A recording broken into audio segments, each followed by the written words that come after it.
Okay, तो last time basically हम लोगों ने 3 इक्वेशंस डिराइव की थी, आप लोग को आई होप के याद होगा। And those equations were like this was equation x, this was equation y and that was equation z। Let me read out this equations to you guys. ये आप लोग को याद होगा, d2 phi by d phi square plus ml square phi equals to 0। दूसरा था 1 by sin theta d by d theta sin theta d theta by d theta plus l into l plus 1 minus ml square by sin square theta into theta is equals to 0। Last जो equation है वो है r वाली equation. ये है phi की equation, ये है थीटा की इक्वेशन, ये है r की इक्वेशन। एंड r की इक्वेशन थी 1 by r square d by dr r square dr by dr plus 2m by h cross square e plus e square by 4 by epsilon nought r minus l into l plus 1 by r square whole bracket और outside r है equals to 0। So that was equation z। Do you guys remember this thing? याद आ रहा है पहले का हम लोग ने ऐसा कुछ किया हुआ था? Nice. Now listen very very carefully. इस इक्वेशन को सॉल्व करते हैं हम लोग। इसकी शक्ल क्या आपको ऐसी नहीं लग रही कि आपने कहीं देखी है? This is like an equation of simple harmonic motion. Simple harmonic motion याद कीजिए, ऐसी कुछ इक्वेशन हुआ करती। ये आप लोगों ने 12th में भी पढ़ा है ऑसिलेशंस चैप्टर में, और आप लोगों ने 13th में यानी कि फर्स्ट ईयर बीएससी में भी पढ़ा हुआ है हार्मोनिक ऑसिलेटर। बिकॉज आपको एक चैप्टर था जिसका नाम था कॉम्पोजिशन ऑफ एसएचएम, और एक वेव्स करके चैप्टर था। तो कंपोजिशन ऑफ एसएचएम में फर्स्ट ईयर बीएससी में आप लोगों ने पढ़ा हुआ है, नहीं याद आ रहा है? It was something like this, d2 x by dt square plus omega square x is equal to 0, something like that. याद आ रहा है? ऐसा कुछ था। तो ये जो इक्वेशन होती है सिंपल हार्मोनिक मोशन जैसी दिखने वाली इक्वेशंस, इनका सोल्यूशन बड़ा आसान होता है। इनका सोल्यूशन बहुत ही सिंपल है। It is phi equals to ae raise to iml phi। इस बंदे का solution in terms of this is ae raise to iml phi। Are you understanding it? जैसे कि वो जो इक्वेशन थी d2x by dt square plus omega square x is equal to 0, इसका solution आता है x is equals to ae raise to i omega t। That is the solution. यहां पर a जो होता था उसे हम कहते थे एम्पलीट्यूड। यहां जो a होता था उसे हम कहते थे एम्पलीट्यूड, लेकिन यहां पर हम a को कहते हैं, इसका नाम है नॉर्मलाइजेशन कांस्टेंट। क्या नाम है इसका? Normalization constant. Normalization constant. Normalization क्या होता है ये क्वांटम मैकेनिक्स में आप लोगों ने बखूबी पढ़ा होगा, तो इसके बारे में ज्यादा डिस्कस करने की कोई जरूरत नहीं है। नॉर्मलाइजेशन कांस्टेंट जो है बेसिकली आपकी जो प्रोबेबिलिटी है उसे उस रीजन में, जिस रीजन का इंटीग्रेशन किया जा रहा है उस रीजन में समेट के प्रोबेबिलिटी को 1 बनाता है। बिकॉज 1 से ऊपर प्रोबेबिलिटी कभी होना नहीं चाहिए। तो आप जब साई स्क्वायर करेंगे, साई स्क्वायर डीएक्स करेंगे, और हो सकता है कि आप माइनस इन्फिनिटी से प्लस इन्फिनिटी जो है इंटीग्रेशन करें, या इन जनरल कोई भी इंटीग्रेशन करें, तो वैल्यू 1 से ज्यादा आ जाए। नहीं, नॉर्मलाइजेशन कांस्टेंट क्या करता है कि उस वैल्यू को 1 बनाने की कोशिश करता है। Are you understanding the point? क्योंकि वैसे भी माइनस इन्फिनिटी से प्लस इन्फिनिटी जाओगे तो पार्टिकल मिलने की प्रोबेबिलिटी 1 होना चाहिए ना। टोटल प्रोबेबिलिटी, सारी प्रोबेबिलिटीज मिला के it should add up to 1। Okay, good. So इसका जो सोल्यूशन है बड़ा ही सिंपल है। phi equals to ae raise to iml phi। हाँ क्या ना? बहुत ही सिंपल सोल्यूशन है। अच्छा, इस सोल्यूशन की अगर शक्ल देखी जाए तो क्या ये आपको ऐसा नहीं दिख रहा e raise to i theta जैसा? e raise to i theta आप लोगों ने मैथ्स में पढ़ा होगा, de Moivre's theorem. De Moivre's theorem, मेरा प्रोनाउंसिएशन इतना अच्छा नहीं है इसको लेके, मैं थोड़ा इंग्लिश लोग जैसा बोलते हैं वैसा बोलने की कोशिश कर रहा हूं। De Moivre's theorem, de Moivre's, लेकिन इसका फ्रेंच प्रोनाउंसिएशन बहुत डिफरेंट है, and it's a French name as far as I know. इसका फ्रेंच प्रोनाउंसिएशन बहुत ही अजीब है, de Moivre something like that, it's very difficult, but anyway. So de Morgan's theorem क्या कहता है? e raise to i theta is cos theta plus i sine theta. कभी देखा है कि नहीं देखा जिंदगी में ऐसा formula? That is a formula, e raise to i theta is cos theta plus i sine theta. ऐसा फॉर्मूला देखा है कि नहीं? ये वाला बहुत ही सिंपल है ये, हाँ क्या ना? सो बेसिकली लिसन, ध्यान दीजिए, e raise to i m l phi is equals to cos, क्या लिखना चाहिए? Cos m l. Are you sure? वो लिखने से पहले कुछ और बातें हो जाए। ये जितने भी फंक्शंस हैं, ये जितने भी इक्वेशंस हैं, इनके जो सॉल्यूशंस आएंगे, अगर आप चाहते हैं कि वो यूनिक सॉल्यूशंस हो, unique solutions, if you want them to be unique solutions, listen very very carefully, तो they should be single valued at a point. Single valued at a point means यहां पे जो उसकी वैल्यू है उस function की, अगर आप पूरा गोल घूम के कहीं और से घूम के आ भी गए और उसी पॉइंट पे आए तो वापस से वही वैल्यू आना चाहिए। It should not give you some other value, which means e raised to I phi should be same as e raised to I phi plus 2 pi, because phi की लिमिट क्या है? phi की limit 0 से 2 pi है।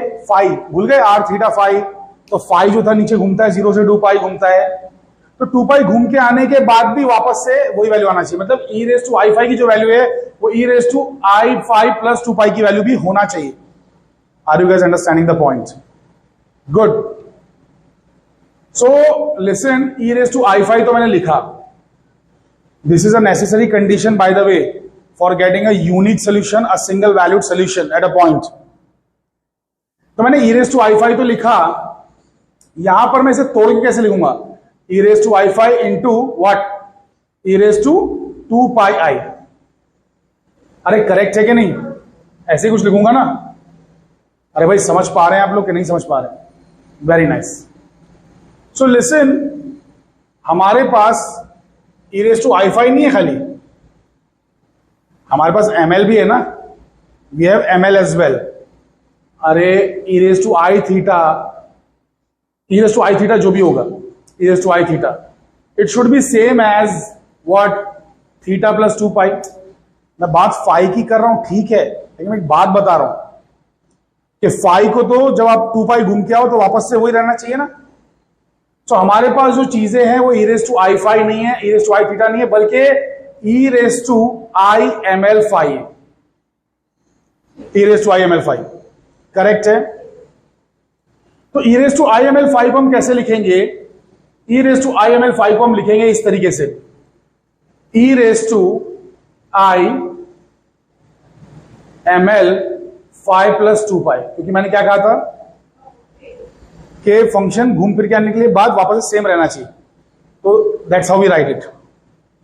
सो left side पे है e raise to minus i m l phi, sorry minus नहीं, just e raise to i m l phi. यहां पे राइट साइड पे e raise to i m l phi plus e raise to i 2 pi m l. Is it correct? और plus नहीं आएगा, it will be dot multiplication. Is it right? अरे इसको ऐसे break करते हैं ना, इसको ब्रेक ऐसे ही करते हैं ना। लिसन लिसन, अगर नहीं पता तो सुन लो, e raise to a into e raise to b क्या होता है? e raise to a plus b। तो a प्लस b है तो उसको ब्रेक कर सकते हैं ना, e रेज टू a और e रेज टू b में। तो वैसे ही ये जो चीज है इसको मैंने ब्रेक कर दिया, इसको तोड़ दिया, तो ये और ये कैंसिल हो गया कि नहीं हो गया? और लेफ्ट साइड में क्या बचा? सिर्फ 1 बचा। So therefore e raise to i two m l, I missed a phi, so e raise to i two m l phi. अरे ये एम एल इस फाइ के साथ भी है। Did I commit some mistake here?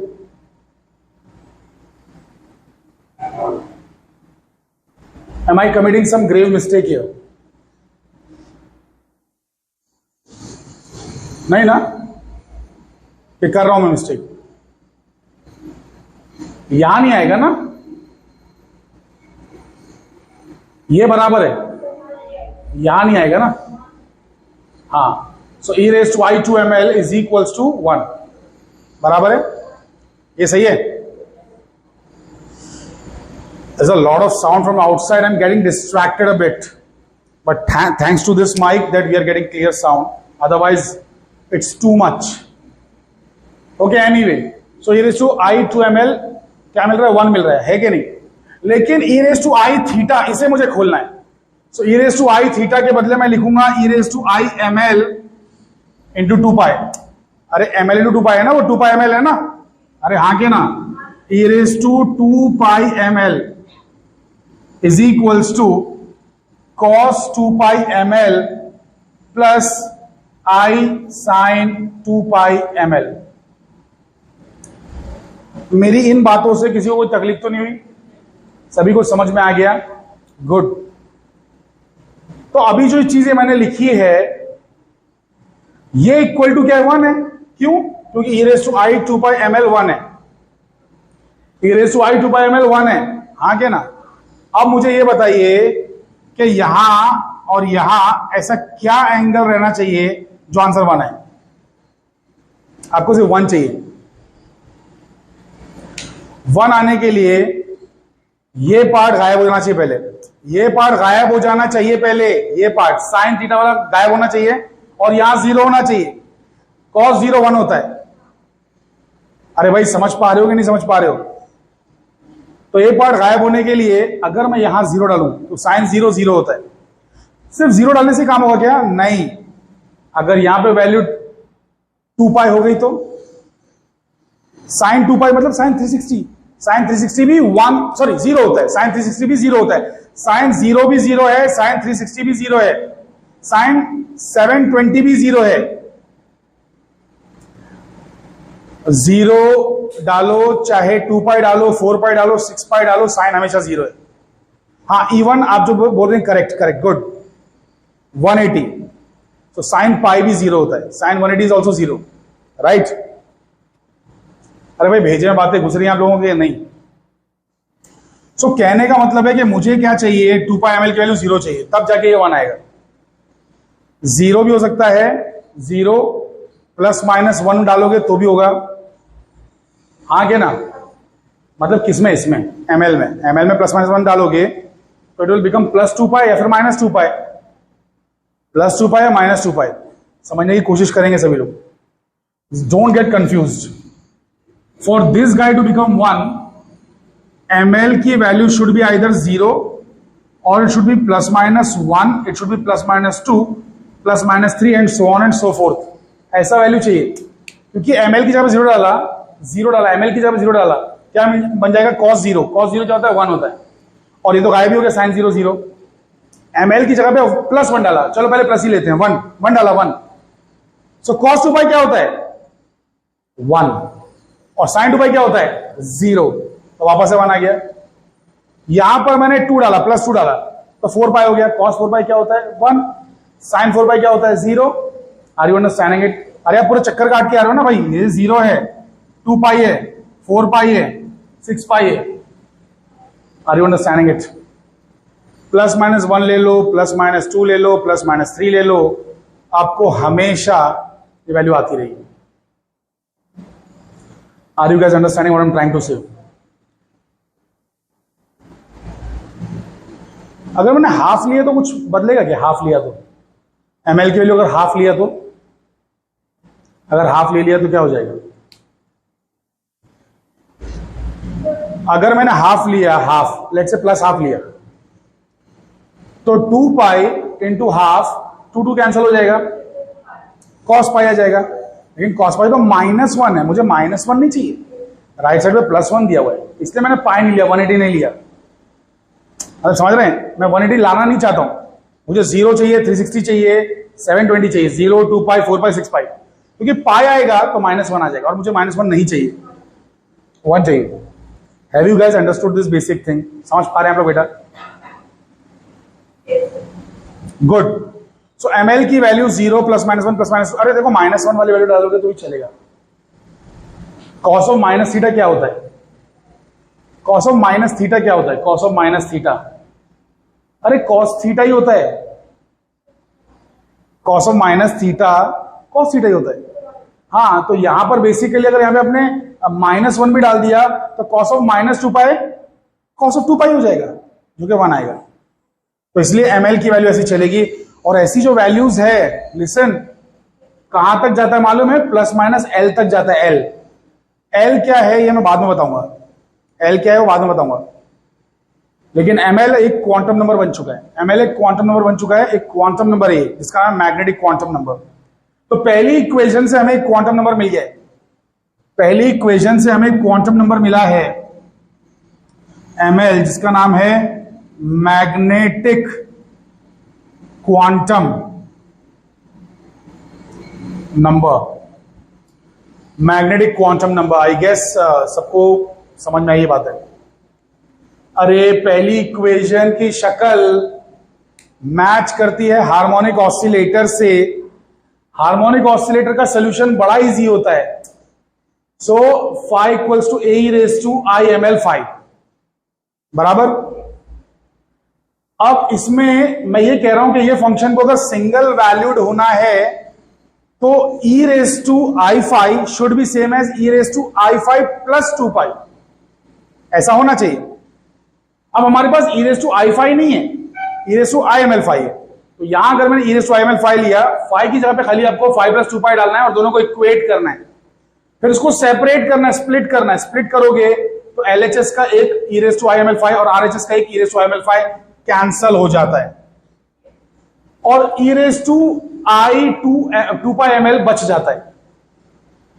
यानी कि जो बचा हुआ है वो इक्वल टू 1 है, बिकॉज ये तो कैंसल हो गया, यहां पे 1 है।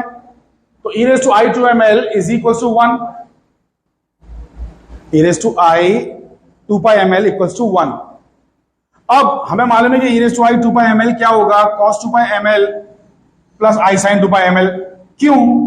क्योंकि ये डी मॉर्गन्स थ्योरम है, e⁻θ वाला। अब ये चीज की वैल्यू 1 होना चाहिए, ये हमने देख लिया। तो 1 होने के लिए जरूरी है कि ml की वैल्यू 0 ±1 ±2 ±3 ऐसा हो। और हमें पता चला कि ml क्या है? एक मैग्नेटिक क्वांटम नंबर है। ये सारे क्वांटम नंबर्स का मीनिंग आप लोग को 11th में पढ़ाया गया है केमिस्ट्री में, स्ट्रक्चर ऑफ एटम्स में।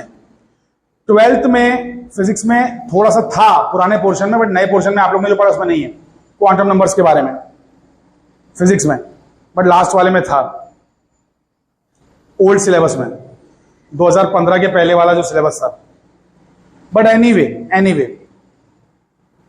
क्वांटम नंबर्स क्या होते हैं ये मैं आपको बाद में डिटेल में समझाऊंगा, डोंट वरी। तो पहली इक्वेशन सॉल्व हो गई, अब मैं इसे इरेज कर रहा हूं और मैं आपको सेकंड थर्ड इक्वेशन के बारे में बता रहा हूं। Second and third equations, are you understanding the point? Good. तो पहली जो इक्वेशन थी उसका सॉल्यूशन तो भाई देख लिया, उसमें हमें एक क्वांटम नंबर मिला जिस क्वांटम नंबर का नाम है ml, मैग्नेटिक क्वांटम नंबर, और उसकी वैल्यूज जाती हैं 0 ±1 ±2 से लेके ±l तक। l क्या है मैं अभी बताऊंगा, डोंट वरी। लिसन, ये जो सेकंड इक्वेशन है ये बहुत ही टफ है to understand, to solve. Basically it's extremely difficult to solve, specially at the level of BSc, because you guys are not exposed to special polynomial functions. Have you heard of Bessel's functions? Bessel's functions सुना है आप लोगों ने? नहीं सुना है। वैसे Bessel's functions होता है, स्पेशल फंक्शन जिन्हें हम कहते हैं Bessel's function होता है। Bessel's function आप लोग ने नहीं सुना है ना? स्पेशल फंक्शंस कुछ होते हैं, स्पेशल पॉलिनोमियल फंक्शंस, एमएससी में रहते हैं, मैथमेटिकल फिजिक्स में, एमएससी लेवल पे, बट बीएससी लेवल पे नहीं है अनफॉर्चुनेटली। तो इसका सोल्यूशन डिटेल में बताना it's very difficult for me unless I teach you how to solve the Bessel functions. Bessel functions की वैसे यहां डायरेक्ट जरूरत नहीं है, यहां पे जरूरत है कुछ और तरीके के फंक्शंस की, but there are several kinds of special functions. Are you understanding it?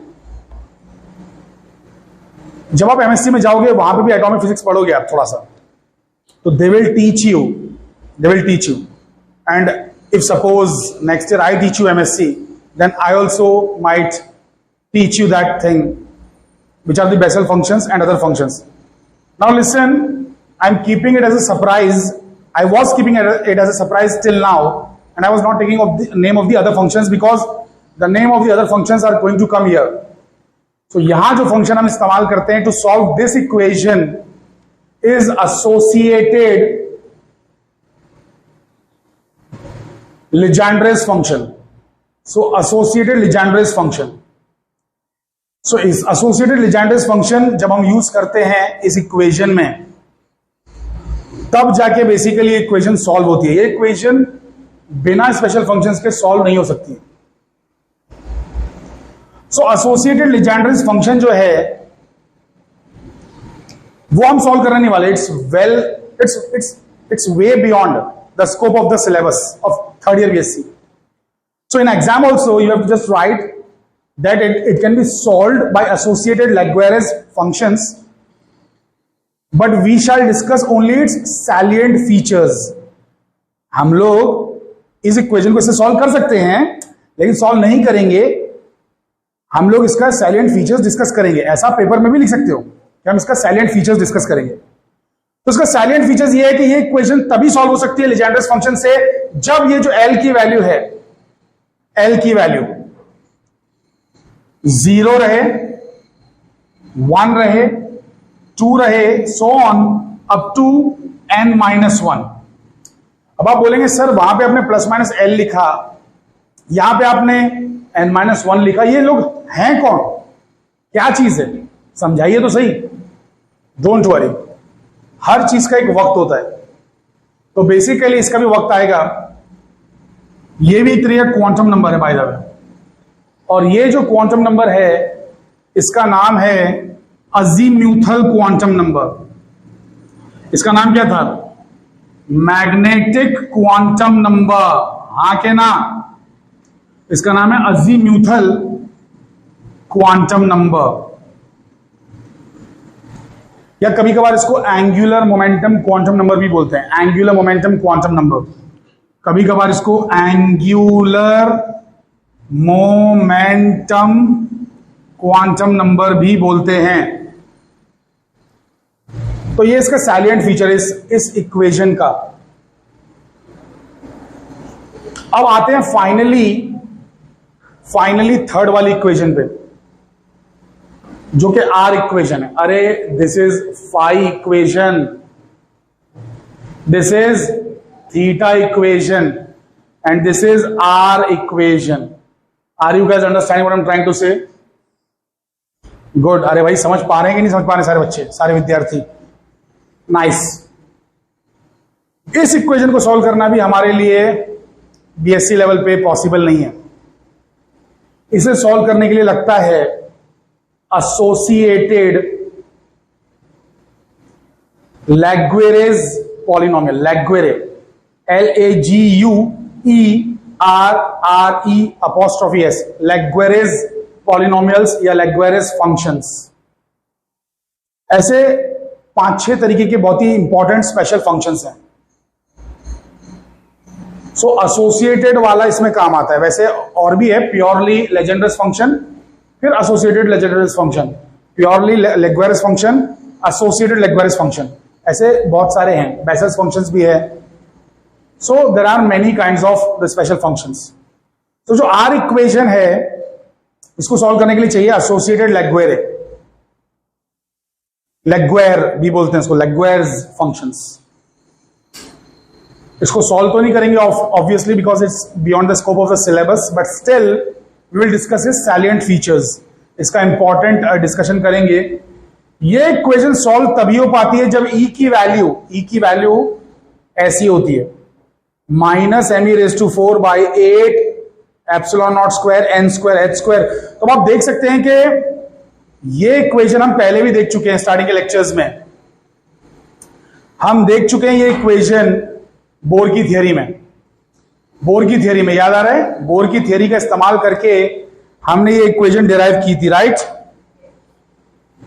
और यही इक्वेशन श्रोडिंगर की इक्वेशन सॉल्व करने के बाद भी है. यही फॉर्मूला एनर्जी का, श्रोडिंगर की इक्वेशन सॉल्व करने के बाद भी आया है। तो इसीलिए बोर की थियरी को हमने रिजेक्ट नहीं किया। बोर की थियरी हालांकि पुरानी है, आउटडेटेड है, बहुत ही लिमिटेड है, उसके बाद भी उसमें कुछ सच्चाइयां हैं, इस वजह से हमने उसे भगाया नहीं। क्योंकि देखिए ना, ये वैल्यू जो बोर की थियरी से आ रही थी बहुत ही सिंपलेस्ट वे में, यहां पे कॉम्प्लिकेटेड वे से सॉल्व करने के बाद भी वही आ रही है। Are you guys understanding the point? इसको थोड़ा और सुधार के लिखेंगे, बिकॉज क्वांटम मैकेनिक्स में हम लोग H ज्यादा इस्तेमाल नहीं करते हैं, H क्रॉस इस्तेमाल करते हैं। तो बेसिकली H क्रॉस क्या था? h/2 रिड्यूस प्लैंक्स कांस्टेंट बराबर। सो H क्या हो जाएगा? H क्रॉस 2 यानी कि H स्क्वायर क्या हो जाएगा? H cross square 4 square. Is it right? बराबर है कि नहीं? अरे यहां पे H स्क्वायर दिया है ना, तो ये इक्वेशन बन जाएगी -me⁴/32 square epsilon not square n square H cross square. me⁴ as it is आ गया। 8 के बदले 32 कैसे हुआ? बिकॉज H स्क्वायर में 4 स्क्वायर भी है ना, H cross 4 square, H cross square 4 square. तो H स्क्वायर की जगह पे मैंने लिखा H क्रॉस स्क्वायर और 4 स्क्वायर, तो 4 और 8 32 हो गया, 8 4 32, और बाकी एप्सिलॉन नॉट तो पहले से था, n पहले से था, epsilon not square n square. Are you guys understanding it? तो आज के बाद से एनर्जी की इक्वेशन आप लोग याद रखेंगे। Energy of electron in the hydrogen atom are given by, energies are given by -me⁴/32 pi square epsilon not square n square H cross square. Have you guys understood this thing? अब यहां पे जो हमें n दिखाई दे रहा है, n, ये भी एक क्वांटम नंबर है। सो हमें यहां पे एक और नया क्वांटम नंबर मिला है। Reem, are you looking here? Is this visible properly? So quantum number जो है, क्वांटम नंबर कौन सा वाला मिला? n मिला, n की वैल्यू 1 से शुरू होती है, 1 2 3 4 एंड सो ऑन, और इसका नाम है प्रिंसिपल क्वांटम नंबर। प्रिंसिपल नहीं तो इसको टोटल भी बोलते हैं, total quantum number, principal quantum number, principal quantum number. Have you guys understood this basic thing? इसका नाम है principal quantum number. Okay, principal नहीं तो टोटल क्वांटम नंबर इसे कह सकते हैं। सो बेसिकली कहने का मतलब यह है कि हमें तीनों इक्वेशंस में क्वांटम नंबर्स मिल रहे हैं, एक चौथा क्वांटम नंबर मिसिंग है। There are 4 quantum numbers that you know of. आपको 4 क्वांटम नंबर्स पता है, आपने 11th standard structure of atoms chemistry में पढ़ा हुआ है। एक था प्रिंसिपल क्वांटम नंबर, एक था अजीम्यूथल क्वांटम नंबर, एक था मैग्नेटिक क्वांटम नंबर, और एक था magnetic spin quantum number, MS। आप लोग भूल रहे हैं। There were 4 quantum numbers, N, L, ML, MS। चौथा क्वांटम नंबर हमें नहीं आता यहां पे। श्रोडिंगर की इक्वेशन बहुत ही लिमिटेड है, it does not predict MS directly. Schrödinger equation जब हाइड्रोजन एटम के लिए हम लोगों ने यूज किया, श्रोडिंगर इक्वेशन जब हम लोगों ने हाइड्रोजन एटम के लिए यूज किया, तो 3 ही क्वांटम नंबर पैदा हुए, N, L, ML। MS नहीं मिलता है इससे। MS के लिए हम अगले चैप्टर का इंतजार करेंगे, जहां पर यह क्वांटम नंबर 2 साइंटिस्ट लोगों ने प्रेडिक्ट किया था, फिर उसे बाद में वेरीफाई भी किया गया, और एक क्वांटम नंबर यूजफुल है ऐसा पाया गया। सो MS क्वांटम नंबर श्रोडिंगर की थ्योरी नहीं दे पा रही डायरेक्टली, इसके लिए हमें थोड़ा सा एडवांस वर्जन ऑफ थ्योरी लगेगा, एंड मोर मतलब कह सकते हैं कि it needs somewhat relativistic quantum mechanics, relativistic quantum mechanics. Are you guys understanding what I'm trying to say? Who is the father of relativistic quantum mechanics? It's Paul Dirac. Listen, listen, listen. Relativity का father कौन है? किसने relativity बनाया? मैं special relativity की बात कर रहा हूं, मॉडर्न वाली रिलेटिविटी। पुरानी रिलेटिविटी में तो आप गैलीलियो भी बोल सकते हो, न्यूटन भी बोल सकते हो। पुरानी रिलेटिविटी में गैलीलियो या न्यूटन, नई रिलेटिविटी में आइंस्टाइन है। आइंस्टाइन की theory of relativity, special theory of relativity plus अगर आप मिलाओगे क्वांटम मैकेनिक्स किसका, हाइजेनबर्ग का, Heisenberg, poly, Schrodinger etcetera, Heisenberg, poly, Schrodinger, इनका अगर क्वांटम मैकेनिक्स मिलाओगे तब जाके रिलेटिविस्टिक क्वांटम मैकेनिक्स बनता है। और रिलेटिविस्टिक क्वांटम मैकेनिक्स इन दोनों को मिला के बनाया किसने? इन लोग ने रिलेटिविटी बनाई, इन लोग ने क्वांटम मैकेनिक्स बनाया। मतलब इसने रिलेटिविटी बनाई, इन लोग ने क्वांटम मैकेनिक्स बनाया। रिलेटिविस्टिक क्वांटम मैकेनिक्स बनाया है इसने, one of the very greatest minds that ever lived on earth, Paul Dirac. Paul Dirac was an excellent scientist. He was called as human computer.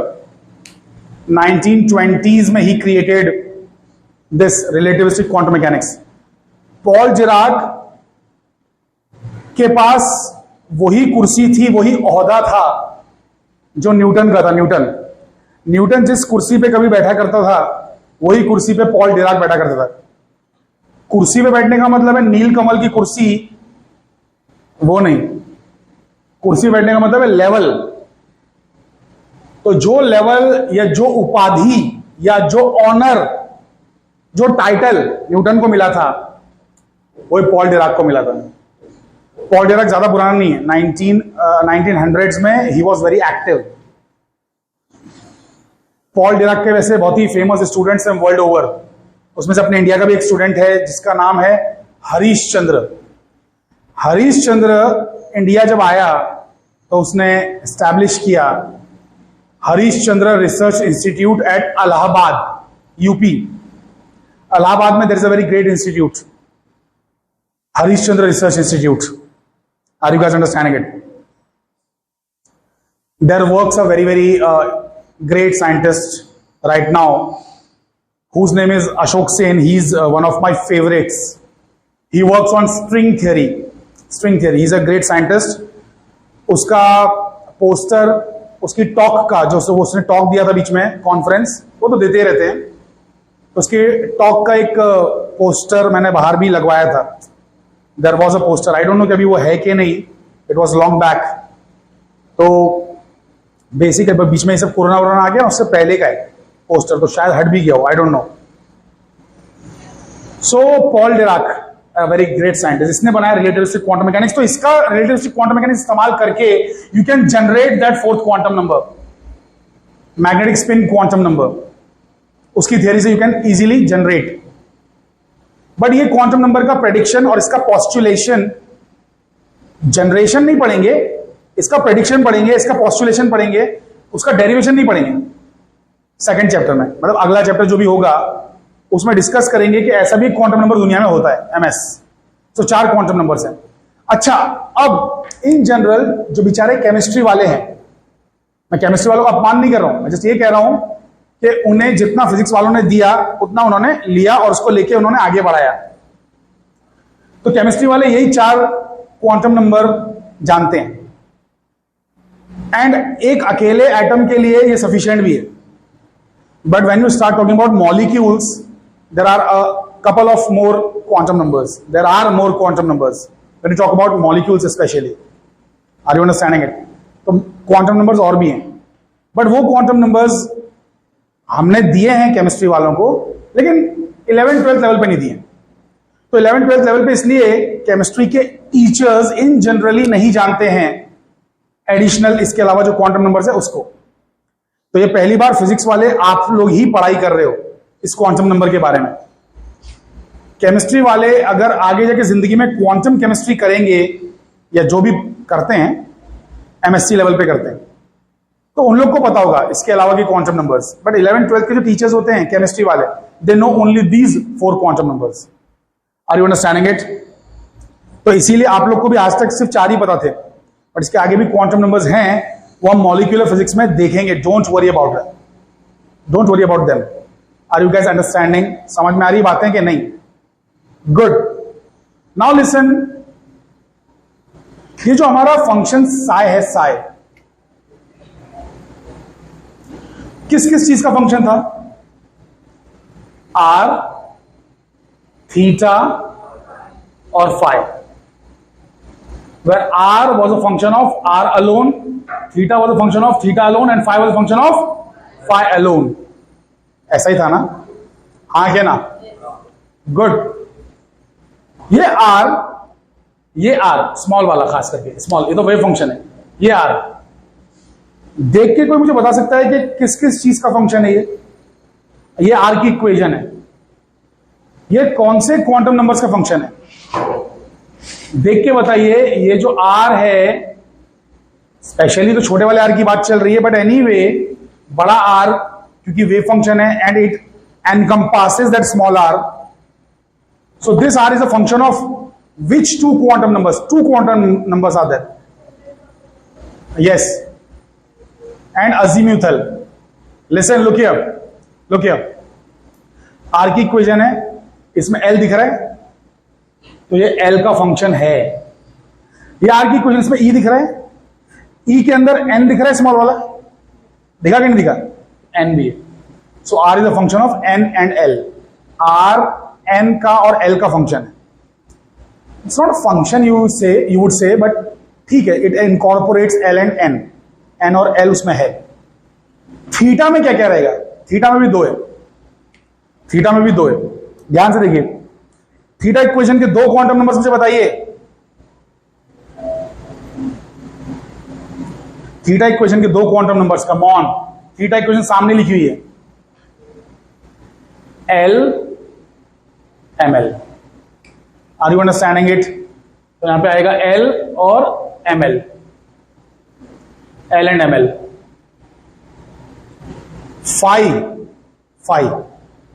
Phi वाला बताइए.